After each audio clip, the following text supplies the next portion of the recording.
ఇది ఎపాక్సీ అండి. Brand name వచ్చేసి రాఫ్ 2 కాంపోనెంట్ ఎపాక్సీ. దీనిలో మనకి పౌడర్ అనేది మిక్స్ చేసి ఉంటుంది, సపరేట్గా హార్డ్నర్ వస్తుంది 2 కాంపోనెంట్స్. దీంట్లో ఫ్లోట్ అనేది కూడా వీళ్ళే ప్రొవైడ్ చేస్తున్నారు. మనం దీన్ని రెడీ టు యూజ్ అనమాట అప్లికేషన్. మనం గ్రోవింగ్ చేసేసుకొని దాని బ్లోయర్తో, హాట్ బ్లోయర్తో లేకపోతే ఎయిర్ బ్లోయర్తో క్లీన్ చేసేసుకొని దాని మధ్యలో అనేది ఇది ఫిల్ చేయాలి. మినిమం 1 mm నుంచి 15 mm వరకు ఇది సపోర్ట్ చేస్తుంది.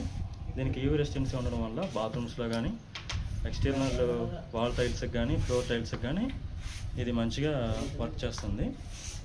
ఇది వచ్చేసి ఎలా వాడాలంటే, దీనిలో మనకు వచ్చేసి ఈ 2 స్కూప్స్ ఇస్తాడు.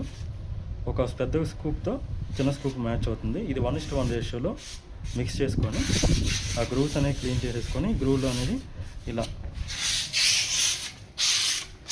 ఇలా బ్లేడ్తో అప్లికేషన్ చేయాలి.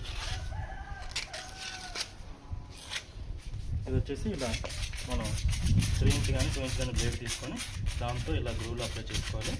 ఒక 10 to 15 minutes అలా ఉంచేసి దాని తర్వాత స్పాంజ్ వెట్ చేసుకొని దాంతో క్లీన్ చేసుకోవాలి.